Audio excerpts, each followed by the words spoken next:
Hey, welcome back to the channel. Now this video is called the 5 things you need to know about mileage on VW camper vans. Now I've actually covered this topic a couple of times in other videos, but I wanted to record a video purely on the topic of mileage because it comes up time and time again and we get asked this question so many times because it's a really important topic when you are looking to buy a completed camper van or actually buy a van that you want to have converted by a company or convert yourself. So I'm going to cover 5 really important things that you do need to know about mileage on VW transporters specifically and how that's going to impact you when you come to buying a camper or buying a van to get converted. So the first thing I want to cover is residual value. So when it comes to VW transporters, they are probably the most reliable vehicle on UK roads. It's certainly in the top 3 of most reliable vehicles that you can buy. So you can't really go wrong with a VW transporter in the long run. So the window of 0 miles to 60,000 miles, that kind of window of time or that window of mileage is where the vans actually lose the least amount of value during that time period.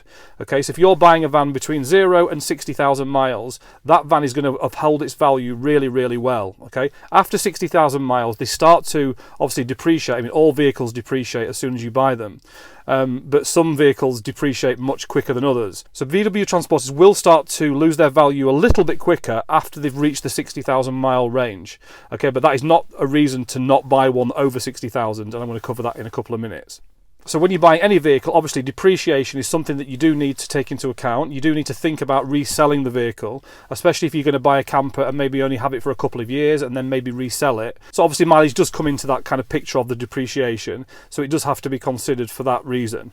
Now the second thing I want to cover is when do things start going wrong? People ask me this all the time. When do I need to replace things like cam belts and water pumps, and when can I expect to start having to spend money on my VW transporter? So typically when you get to around 50 to 60,000 miles on a VW transporter or around 4 to 5 years, that is when you are going to need to look at changing the cam belt. Okay, so the cam belt is a fairly expensive part to replace. It's usually around £400 to £500 fitted, sometimes a little bit more, depends on where you go. But around that kind of 50 to 60,000 miles or 4 to 5 years, whichever one comes first, that is really when you need to fit a new cam belt to the van. Really is a preventative thing rather than actually needing to, because at some point around that 4 to 5 years or 50 to 60,000 miles, that cam belt is going to wear out and it could eventually snap, and if that cam belt snaps then it can do a lot of damage to the engine. If you are going to buy a van with around 50, 60, 70,000 miles, just make sure that you always check that it's had the cam belt replaced and the water pump replaced, and it's also been regularly serviced and had oil changes, because that's the window of time where things will typically go wrong with a VW transporter. Okay, so even though 50, 60,000 miles is really low on a transporter, that is the time period where things will need to start being replaced. Okay, so always make sure any vehicle that you're looking at around that kind of mileage, make sure that you ask if the cam belt's been fitted and get proof of that being done, and also make sure it's always had oil changes, regular oil changes, at least once, twice a year, and it's been regularly serviced. That's really important for the long-term kind of life cycle of the van. Now the third thing I want to cover with you is when is the optimum time, or what is the optimum amount of miles to really go for on a VW transporter or a camper van. So based on my experience of buying quite a few vans now over the last few years to turn into campers, I would say that there are 2 kind of optimum times in terms of mileage to buy a VW transporter, and that is a really low mileage van, so 0 to say 10,000 miles, so it's virtually like a brand new van. Obviously that's going to give you a lot longer life cycle on the van, especially if you're going to be doing low miles in it. It's going to last you a long time. So if you're intending to keep your camper for years and years, maybe decades, then obviously having a really low mileage van is going to be the way forward. But from my experience, when you're looking to buy a base vehicle to turn into a camper, or you are looking to actually buy a already completed camper, another really optimum kind of amount of miles would be that kind of 70 to 90,000 miles. And the reason I say that is because most of the most expensive parts that need replacing, like the cam belt and like the water pump and other things that are due to be replaced around that kind of 50 to 70,000 miles, tends to have already been done. So it's absolutely fine to be buying a VW transporter with say 50 to 70,000 miles, but just make sure when you are buying a van with that kind of mileage, you have checked that it's had those things done. But typically from my experience, most of those kind of jobs and those more expensive kind of replacements have already been done on vans of that sort of mileage. So once the cam belt's been changed at say 60,000 miles and it's had a few other bits done to the engine, then that will typically run to 150,000 miles without needing any more money spending on it. Now, of course, all vans are different, so of course these things do happen at different times, but typically that 50 to 70,000 miles is when things do need replacing. So if you are looking to buy a camper or a van with that kind of mileage, then typically most of those jobs will have been done, which is going to save you a bit of money, and it means that the engine's going to run for at least another 50, 60,000 miles without needing any other sort of major work doing.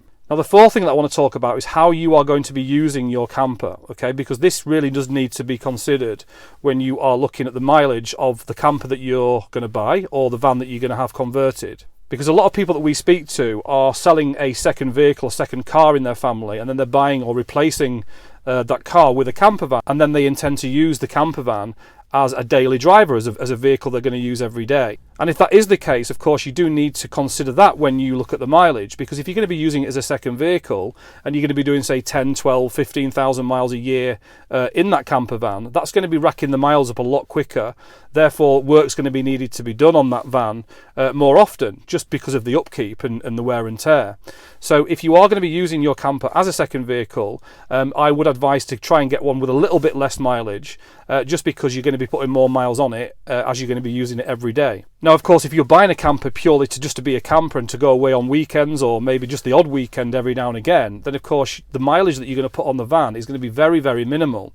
So that means you can get away with having a much higher mileage on your van because you are going to be putting less miles on the van. So for example, if you bought a van with 100,000 miles on it and you were only doing 5,000 miles a year, you would only have 150,000 miles on that van after 10 years of using it as a camper. Okay, so this is a really important thing that I want to get across, is that you don't need to get really low mileage vans if you're only going to be doing, say, around 5,000 miles a year, just doing the odd weekend away and maybe doing the odd European trip and things like that. Because the wear and tear isn't going to be anywhere near the same as if you are using that van as a daily driver. So if your budget is under £40,000 for a camper van, then you are going to need to look at vans with a lot more mileage on them. Now, used VW transporter vans are very expensive at the moment. That's due to the fact that there's a real lack of new vans coming through due to supply chain issues and semiconductor issues and all those kind of things that's going on.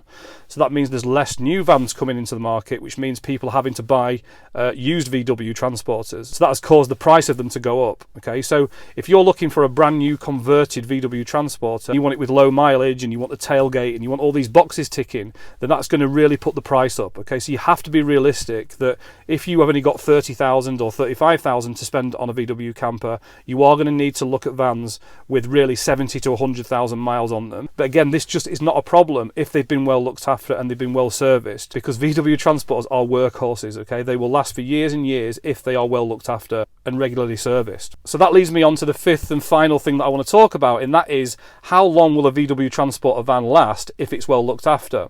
And like I just said, they are absolute workhorses, and VW transporters are famously reliable. Okay, they do last a long time if looked after, and it's not unusual for a VW transporter to do 250,000 or as much as even 500,000 miles in its life. I've actually seen a few with over 600,000 miles, and that's not like a one-off. That's quite a regular thing, and this is why it's really important to kind of change your mindset when it comes to mileage on VW transporters, because it cannot be seen the same as a car. Because when a car has done 100,000 miles, it typically is coming towards the end of its life, where with a VW transporter, 100,000 miles is still considered to be fairly low mileage.